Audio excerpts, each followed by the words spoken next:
Today, this is the legacy that President Chief Bola Ahmed Tinubu is leaving for Nigeria's 3 years down the line of sorrow, tears, and blood. But to call Tinubu as a leader a failure will be an insult to failures. It will be a disservice to failures, because this is a kind of failure that other failures look up to and aspire to gain this kind of milestones. Remember that in 2025 June, Chief Bola Ahmed Tinubu visited St. Lucia, a country in the Caribbean islands, and gave students scholarship in a foreign land. Meanwhile, in his home country, children are not even begging for scholarship. Nigerian children are only begging for an opportunity to wake up in the morning, dress up, go to school, and come back without ending up with terrorists in the forest. Today, as we are speaking, under the Tinubu administration, in 2024, Nigeria was the 6th most terrorized nation in the world. By 2025, we became the 5th most terrorized. Anti-root, in 2026, we are the 4th most terrorized nation in the world. But you know why our situation is peculiar? The government and the military of the 4th most terrorized nation in the world has a policy that is called Operation Safe Corridor.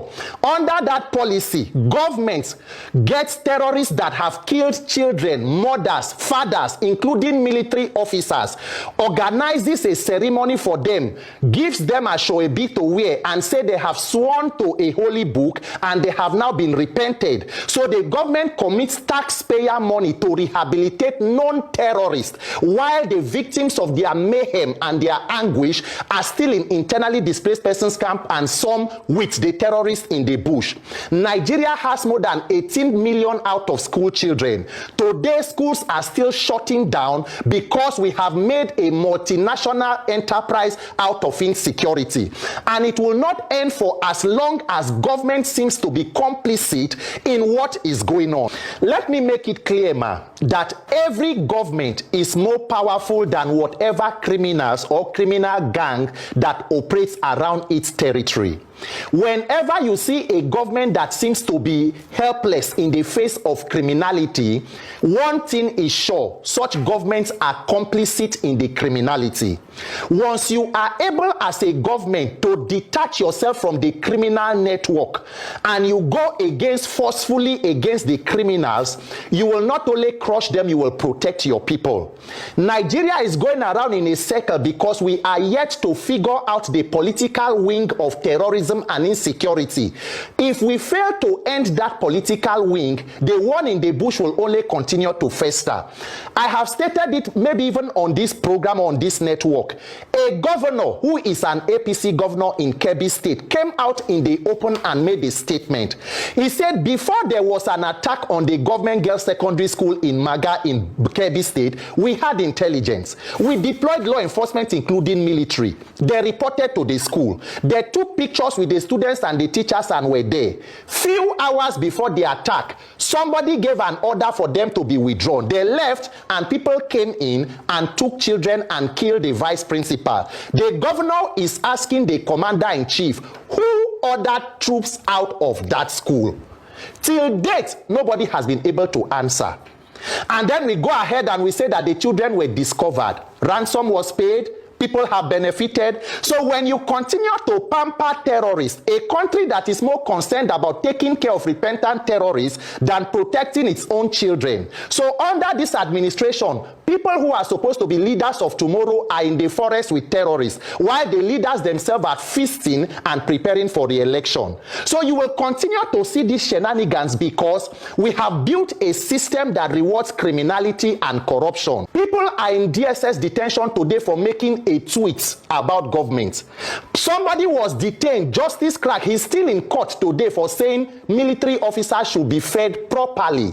So when our intelligence is only able to go against people who are voices of dissent against government, while government on the other hand, anti-root, a popular Islamic cleric, Mr. Sheikh Gumi, said on national TV, he said government knows where the terrorists are. They know their location, they know them by name. Has anybody invited Mr. Sheikh Gumi for questioning? What answers have been gotten? So what are we saying? Who is deceiving who? A 2-year-old toddler is going through in Oyo State. A 3-year-old boy Sikiru Salami is going through this kind of experience as we speak. We may not even know their current conditions in the forest. And guess what? The wife of the president, who is supposed to be, according to her, an ordained minister of God, is attending an APC rally where she's trying to inaugurate Tinubu torch bearers. I don't know the torch they are inaugurating that cannot find 40 children in Oyo State, and distributing cars to women leaders in the State House. When under Jonathan, we even saw the then First Lady shouting and screaming, even if it is to pretend to have empathy for children, anti-roots children. It's what Nigeria is not able to protect. A country that cannot protect your women, cannot protect your men, cannot protect your youth, cannot protect, we cannot agree that children should be protected. What are you going to tell? When you say that they should begin to do this, we have repentant terrorist rehabilitation. When will we have rehabilitation for victims of kidnap? When are we going to set out funds to say people who have gone through this torture? We are waiting to see when government will come out with a policy to support them, to reintegrate them back into society. You can imagine the trauma that a person like this is living with. Anti-roots, if Nigerians do not come together, mobilize and end this reign of terror we call a system of government, my condolences are with all of us, because everybody is a potential victim. Today's victims were yesterday's survivors. Tomorrow's victims will be today's survivors. The dead can no longer die. The next set of persons that this carnage will happen to are those of us who are alive. May we say enough is enough soon enough. Thank you so much, Peter.